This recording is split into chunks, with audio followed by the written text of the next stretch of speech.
¿Y ahora qué va a pasar con Eva? Su abogado, Lamas Puccio, ha dicho que él va a presentar un recurso de nulidad para que la Corte Suprema lo evalúe y ella sea también absuelta, como ha sucedido con Liliana Castro. ¿Tú crees que eso sea posible, que realmente la Corte Suprema pueda traerse abajo una sentencia de la Corte Superior en esta casa, en este caso del tribunal que la sentenció? Sí, claro.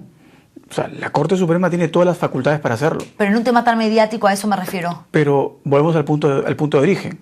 Nosotros tenemos una situación de los medios en un primer momento, como tú lo dijiste, que eran más o menos neutrales.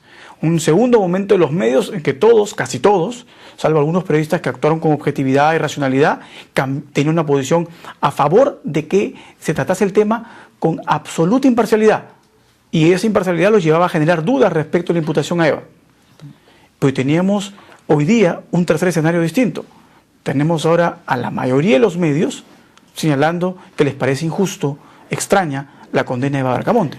Creo yo que ese cambio en la percepción de los medios también podría generar alguna injerencia en la Corte Suprema y además, sobre todo, teniendo en cuenta que, como tú lo has dicho claramente, yo tenía construido una hipótesis incriminatoria como Ministerio Público.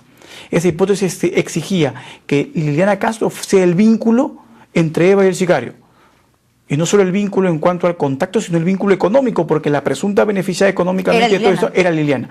Roto ese vínculo, creo yo que la sentencia tiene una debilidad racional enormemente clara y que la Corte Suprema podría revisar al detalle, separada de este momento en donde los medios tienen una posición distinta y llevarla a un resultado que entiendo yo debería ser el más justo. Tratar a todos por igual, y si acá tengo dudas, y eso es lo que a veces se pierde como perspectiva en un caso de este tipo, la menor duda tiene que llevar al magistrado a absolver. Así sea muy insignificante la duda. Solo puede condenar con absoluta convicción. Y eso lo dice la Constitución. Y en este caso, lamentablemente, no ha sido tratado así.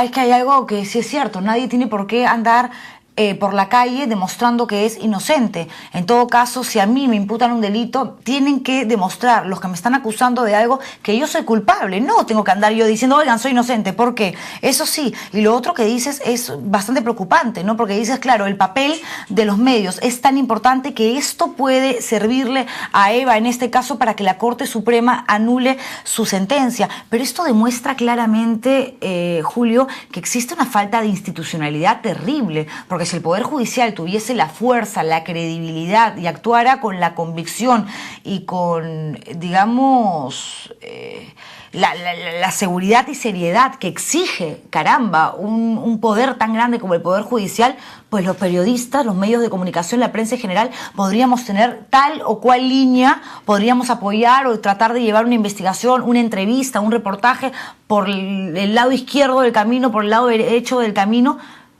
pero la solidez del Poder Judicial simplemente no se dejaría de ninguna manera manipular por la presión que venga de afuera, cosa que no pasa en el Perú. Lamentablemente, salvo algunos magistrados que son casos honrosos y menos mal que los existe, que a pesar de la presión mediática ellos fallan por convicción. Pero date cuenta cómo ha ido cambiando la percepción de este caso. Cuando liberaron a Eva y a Liliana por exceso de carcelería, ¿no? Algunos medios cuestionaron el hecho. ¿Cómo las han liberado? ¿Cómo las han dejado ir a su casa? ¿Qué pasó? Inmediatamente el órgano de control de la magistratura investigó a los magistrados por haber liberado a estas personas, cuando era su natural derecho. Y es más, a la luz de la sentencia absolutoria del día de hoy para Liliana Castro, lo que se puede establecer nítidamente es que esta chica debió afrontar todo el proceso en libertad. ¿Cuál era la necesidad de tenerla detenida? Y esta reparación civil que tiene que pagar de 900.000 soles y que según la ley pasarían, digamos, a manos a favor de los herederos de la víctima, ¿significa que el que se quedaría con la plata de la reparación civil, del dinero que le tiene que pagar Eva al Estado, Ariel Bracamonte? Sí, claro. ¿Sí? Sí, claro. Caramba. Ese es un hecho, pero incontrastable. El rol de la parte civil en el proceso, su único rol, es buscar que le paguen una reparación.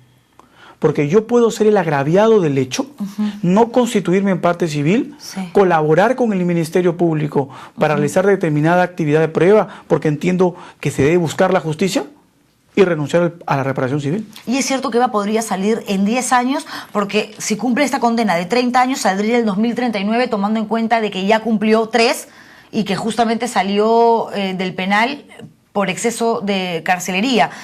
¿Podría ser del 2039 al 2022 salir en 10 años? No, incluso en menos. ¿En menos? Claro, incluso ¿Por qué? en menos. ¿Por beneficios penitenciarios, buena conducta? Así es, por haber trabajado, estudiado durante este periodo de tiempo en el penal, podría salir en menos tiempo, tiene beneficios, puede solicitar la semilibertad con 1/3 de la pena o la liberación condicional con la mitad de ella. Entonces sí tiene posibilidades de acceder a un beneficio, el parricidio sí permite beneficio y por lo tanto en un periodo mucho más corto podría estar libre si eventualmente la Corte Suprema acaba estableciendo que esta sentencia es correcta.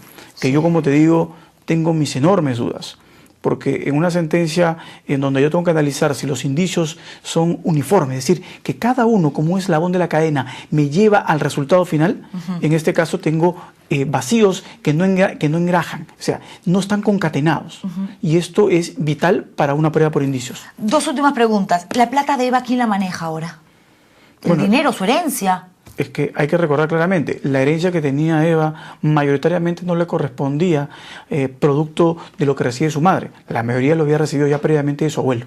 Y como tú le dijiste hace un momento, esta era una persona que se fue a Israel a un kibutz y que se había enrolado en el ejército. Así que no pensaba venir al Perú en los próximos 3-4 años. Y vino al Perú por insistencia de sus padres, de su madre y también de su padre. Y ella ya había otorgado un poder a su madre para que disponga de todos sus bienes. Esto lleva a un escenario que, si yo quiero construir una hipótesis, esta hipótesis tiene que ser razonada por los magistrados porque era obvia. Es decir, durante el tiempo que estuvo Eva fuera, su madre pudo haber dispuesto de todos los bienes, regalarlos, venderlos, hacer lo que quisiese. Y cuando Eva hubiese regresado al Perú, no hubiese podido hacer nada para deshacer aquello que la madre pudo haber hecho. Una última pregunta, Julio, porque me la hacen además, me piden que te la haga aquí en el Twitter. ¿Por qué dejaste de ser abogado de Eva y Liliana? Algunos dicen que viste cosas sospechosas, que no te gustó, que quizás desconfiaste en algún momento. Bueno, mis razones son estrictamente profesionales y evidentemente por ello tengo una reserva que guardar. El código del Colegio de Abogados me lo impide, pero lo que te puedo decir claramente es que mi relación con ellas nunca se deterioró personalmente. Y es más, si tú ves claramente mi posición frente a este caso nunca ha cambiado, a pesar de que yo no soy abogado de ellas y no tengo ningún interés en el resultado. Tengo el interés que tiene cualquier persona, cualquier ciudadano en ver que en este país se aplique justicia. Y el solo hecho, por ejemplo, de que la sala no ha hecho público todos los elementos y cada uno de ellos que sustentaron la imputación contra Eva, en mi opinión, es un error. Porque todos los ciudadanos tenemos derecho a fiscalizar y a cuestionar las decisiones que emite el Poder Judicial. Y solo se pueden hacer si es que son conocidas en un juicio oral y público. Eso es verdad, Julio. Muchísimas gracias por haber venido. Y lo que dices es cierto. La razón, según los integrantes de la sala, por la que no hicieron esto público y no leyeron las razones por las que habían decidido condenar a 30 años a Eva Bracamonte era, según versión de los magistrados, para evitar que vuelva a convulsionar o que tenga algún cuadro nervioso. Lo cierto es que aquí no se trata de defender o de culpar a nadie, porque nosotros no somos ni jueces ni fiscales, pero sí hay muchas cosas que no tienen coherencia. Hay cosas muy extrañas que tiene que ver con horas, con llamadas, con correos, con quién abrió, por dónde entró, y eso nadie lo ha podido explicar.